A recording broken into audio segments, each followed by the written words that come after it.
homies! So for today, meron tayong bagong project na Honda Civic FC. So nagpakabit si client ng headers, air intake at exhaust. So dito makikita natin yung kinabit na tri-tip carbon aprapovic tips. At dito naman makikita nyo na hindi tayo nagtanggal ng resonator.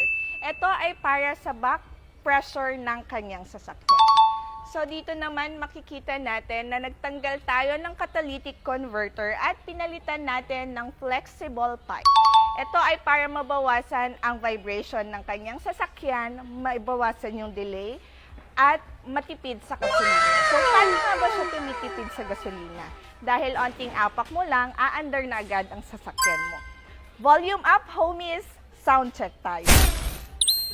So makikita nyo, nagpapalit na rin si Sir ng air intake. Ito ay para mas maging solid ang airflow. So kung gusto nyo ring i-level up ang ride nyo, tara na dito sa Notorious Motorsports.